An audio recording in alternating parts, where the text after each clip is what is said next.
भोलिको दिनमा सिंह दरबारमा बस्ने होइन कि सिंह नखु दरबारमा बस्न सक्ने अवस्था आउन सक्छ। सबै नेताहरूलाई माओवादी हाम्रो प्रचण्डज्यूले पनि समर्थन चाहिँ सरकारको फिर्ता लिनुभएको छैन, समर्थनमै हुनुहुन्छ। के कारण हो, के को कुरा हो बुझ्न सकिएको छैन। यो राजनीतिक चाहिँ विदेशबाट सञ्चालन भएको छ नेपालको कि हाम्रो देशको नेताहरूबाट सञ्चालन भएको छ कि हामी बुझ्न सकिराखेका छैनौँ। तपाईँले चाहिँ पूर्ण समर्थन जुटाउनुहोस्, काम गर्नुहोस् जस्तो चाहिँ देखिएको छ त। माओवादी हाम्रो प्रचण्डज्यूले पनि समर्थन चाहिँ सरकारको फिर्ता लिनुभएको छैन, समर्थनमै हुनुहुन्छ। के कारण हो, के को कुरा हो बुझ्न सकिएको छैन। यो राजनीतिक चाहिँ विदेशबाट सञ्चालन भएको छ नेपालको कि हाम्रो देशको नेताहरूबाट सञ्चालन भएको छ कि हामी बुझ्न सकिराखेका छैनौँ। त्यस कारणले यो स्थिति जुन सिर्जना भयो जटिल परिस्थिति छ, जटिल अवस्था छ, यसलाई चाँडैभन्दा चाँडै हल गरिनुपर्छ, अन्त गरिनुपर्छ। यो निरङ्कुश सरकारले फालिनुपर्छ, यो प्रधानमन्त्रीले फालिनुपर्छ। अविलम्ब ढिलाइ यसमा नगर्नुहोस्। यदि यस्तै तपाईँहरूले उहाँलाई ओलीजीलाई समय दिँदै जानुभयो भने भोलिको दिनमा सिंह दरबारमा बस्ने होइन कि सिंह नखु दरबारमा बस्न सक्ने अवस्था आउन सक्छ सबै नेताहरूलाई।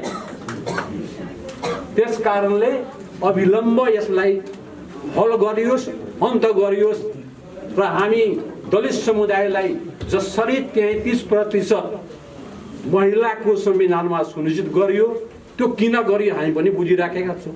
कसको लागि गरियो हामी सबैले थाहा छ। यसमा लुकाउने छुपाउने कुरा केही पनि छैन।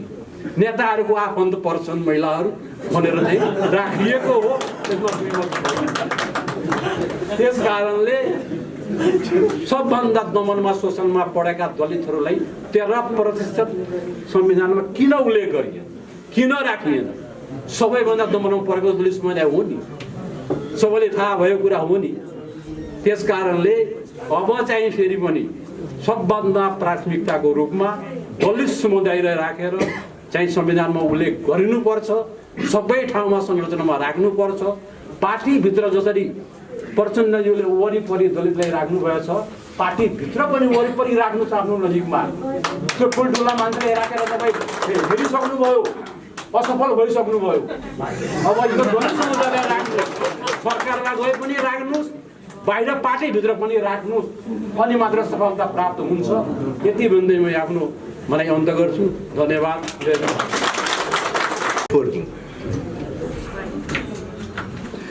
अनि हतियार छोड्दाखेरि हामी सबै दलित नेताहरूले ताली पड्काएर, मधेसी नेताहरूले ताली पड्काएर समर्थन गर्यो। कोही आएर भन्नु भएन अध्यक्ष कमिटी किन छोड्नुभयो हतियार। हतियार छोड्दाखेरि ताली पड्काउने, अनि उपलब्धि गुम्यो भनेर प्रचण्डलाई हामीले सबैले मिलेर फेरि गाली गर्ने।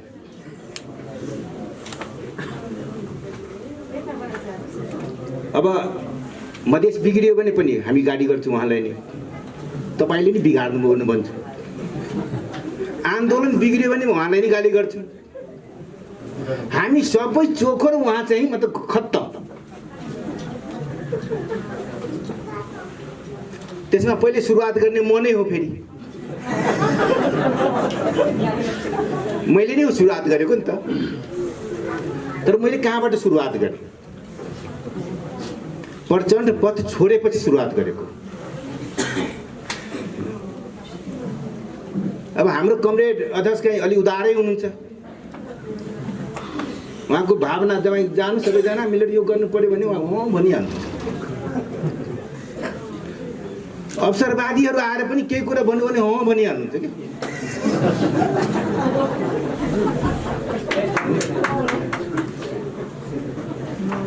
पछाडि बिग्रेपछि हो यो त नभन्नु पर्ने भनिहाले।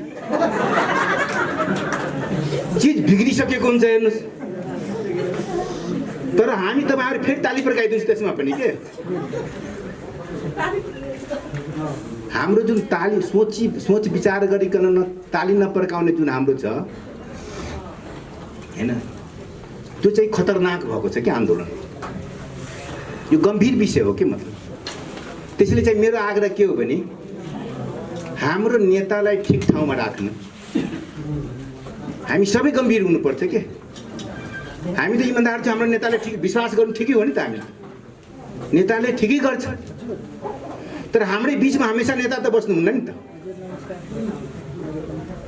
हामीभन्दा बढी अवसरवादीहरू जान्छ उहाँनिर, स्वाभाविक पनि हो।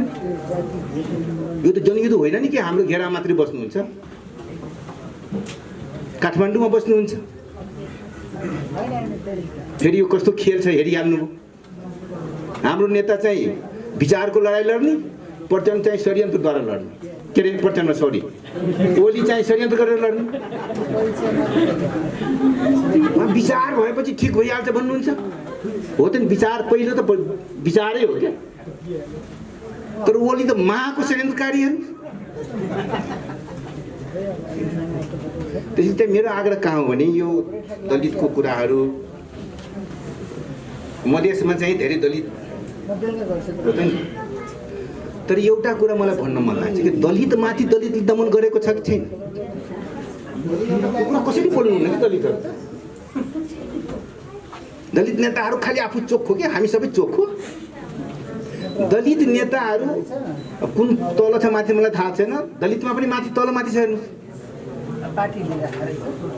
अनि माथिल्लो दलित तल चाहिँ हेपी हेपी गर्छन् कि। मतलब कहीँ केटाकेटी लभ गऱ्यो भने त मार्न कुद्छ। दलित नेतैको कुरा मैले गर्छु, प्रमाण दिनु पर्यो, म त्यो पनि दिन्छु कि। तर अहिले त्यो मधेसमा पनि छ, पहाडमा पनि छ। मधेसमा अलि बढी होला, तर पहाडमा पनि छ के। र मुख्य कुरो दृष्टिकोणको हो के। दृष्टिकोण, नेतृत्व र कार्यदिशा चाहिँ एकअर्कासँग जोडिएको हुन्छ। नेतृत्व चाहिँ को दृष्टिकोण क्रान्तिकारी भयो भने कार्यदिशा पनि क्रान्तिकारी हुन्छ। त्यसैले चाहिँ क्रान्तिकारी नेतृत्वलाई हामी चाहिँ सुरक्षा गर्नतिर नलाग्ने, खालि हामी ठोकिने क्या।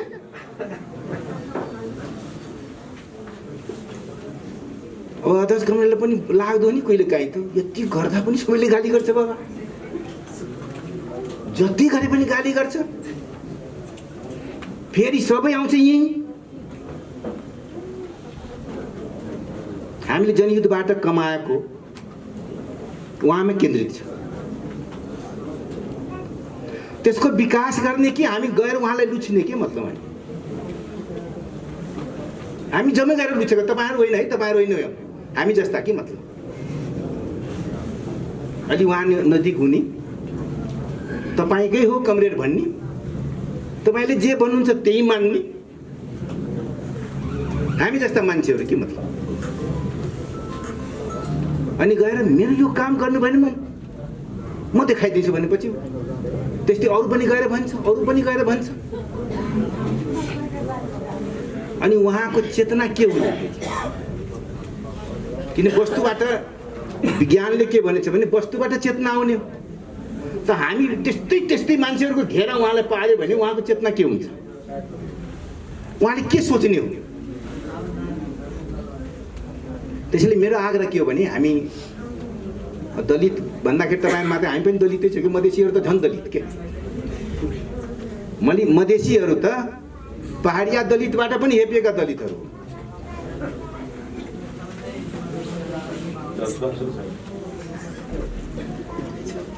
त्यसैले चाहिँ मेरो आग्रह कहाँ हो भने दलित भनेको श्रमिकहरू हो क्या। त्यो बाहुन हो पनि त्यो पनि दलितै हो। र हाम्रो अध्यक्ष कमरेड म त बाहुनै ठान्दिनँ कि। मतलब न पहाडिया ठान्छु, मेरो भित्रदेखि त्यो छ के। मतलब उहाँ आफू पनि श्रम गरेर आउनुभएको छ। मैले त देखेको छु, धेरै नजिकबाट देखेको छु। उहाँले मतलब श्रम गरेको त देखेको छु नि त।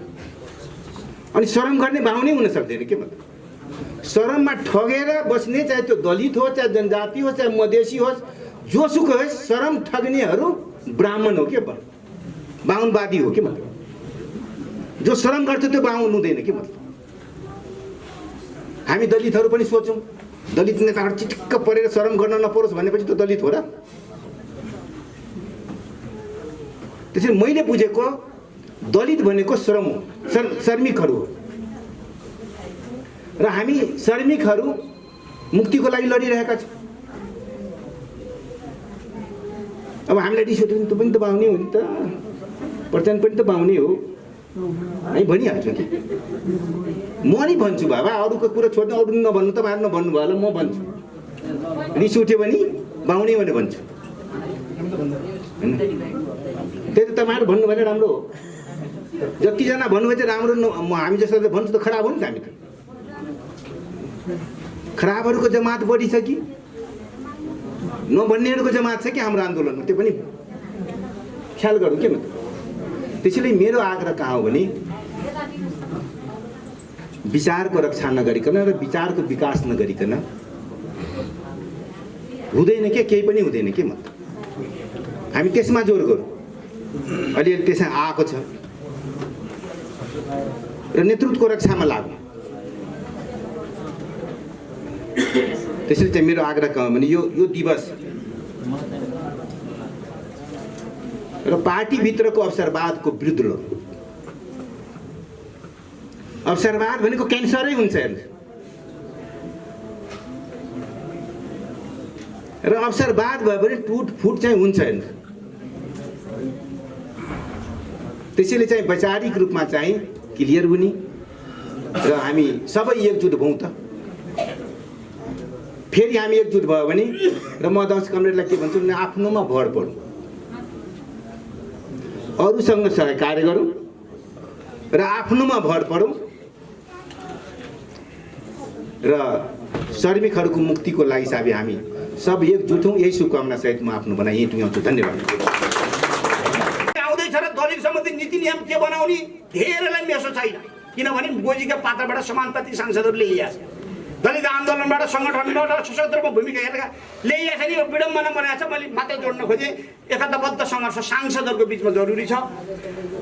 2, विगत लामो समयदेखि क्रियाशील र सडक सङ्घर्षमा स्थापित भएको संयुक्त राजनीतिक दलित सङ्घर्ष समितिलाई फेरिएको परिस्थिति अनुसार पुनर्गठन गरी नयाँ उचाइबाट विकास गर्दै संयुक्त रूपमा र मुख्यतः संयुक्त रूपमा जानुपर्छ र मुख्य रूपमा सडक सङ्घर्षमा जोड दिनुपर्दछ। अब भइहाल्छ नि भनिया छ भनेर हुँदैन। यसलाई सडक सङ्घर्षबाट मात्रै सम्भावना देखा पर्छ। 3, दलित मुद्दामा संविधान संशोधनका आवश्यकता किन हो त? दलितको इस्यु राख्न जरुरी हो कि होइन? संविधानमा संशोधन गरेर भन्ने बारेमा विभिन्न खालका अन्तर्क्रिया आफ्नो पार्टीभित्र सबैतिर जरुरी देखा पर्छ। 5, तिनै तहको सरकारको नीति र कार्यक्रमलाई दलितमय बनाउन आवश्यक हस्तक्षेप बढाउनु पर्दछ।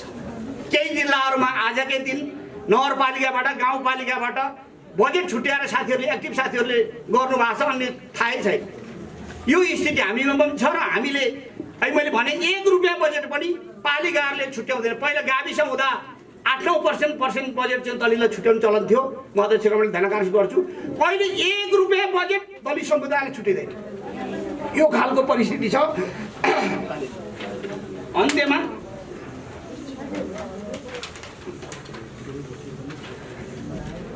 10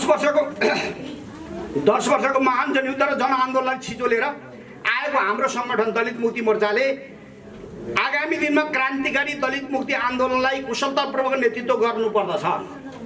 यसका लागि विशेषाधिकारको नीति र विधिमा थप विकास गर्दै अन्य प्रगतिशील सङ्गठन र व्यक्तिहरूलाई थप गोलबन्द गरी आन्दोलनलाई सशक्त बनाउनु अहिलेको अनिवार्यता हो भनेर कार्यपत्रमा अथवा अवधारणा पत्रमा दलित मोर्चाको आवश्यकता छ। दलित मोर्चा भुत्ते भएको छ। मैले भने हामी होम कि होइनौँ जस्तो भएको छौँ।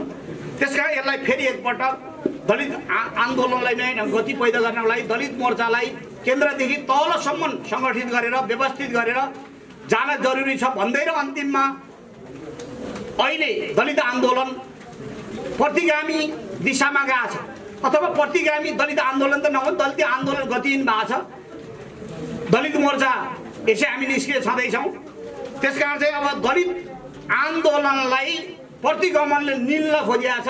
मैले अहिले भने टिपिकल घटना धेरै भन्दै पर्दैन। अहिलेको प्रधानमन्त्रीको चाहिँ प्रतिगामी कदम, परिवर्तन विरोधी चरित्र, दलित विरोधी चाहिँ हरकत देख्दा मन्त्री र चाहिँ प्रदेश प्रमुखको बर्खास्ती लगायत 2-4 चिजलाई मात्रै हेर्दा पनि पुग्छ जस्तो लाग्छ। यसकारण देशको परिस्थितिमा दलित आन्दोलनलाई नयाँ गति दिनको लागि यो ब्रेक थ्रु गर्नको लागि फेरि एकपटक माओवादी पार्टी र दलित मोर्चाले पहल कदमी लिएर नीति र विधिमा ठोस गरेर जान जरुरी छ। नेतृत्व विकासमा मैले अन्तिममा एउटा मात्रै पोइन्ट भने, सबैतिर जाँदा अन्तर्गत यो सबैको भए पनि म दलित मोर्चाकै आयोजना भएको हुँदा म अस्ति सिन्धुपाल्चोक गएँ, अस्ति गणेशतिर म सिन्धुपाल्चोक बागलुङ केही जिल्लाहरूमा गयौँ, दलजी जिन जानुभएको थियो बुटोलतिर, सबैतिर हेर्दा के देखिन्छ भने हिजो जनयुद्धमा ब्रिगेड कमान्डर भएका, बटालियन कमान्डर भएका, अहिले मोर्चाका संयोजक भएका, इन्चार्ज भएका साथीहरू डिसीमा हुनुहुन्न, जिल्ला कमिटीमा हुनुहुन्न, ब्युरोमा हुनुहुन्न अथवा प्रदेश कमिटीमा हुनुहुन्न। यो पार्टीमा मनोवाद हावी हुँदै गएको छ। यसलाई चिर्नको लागि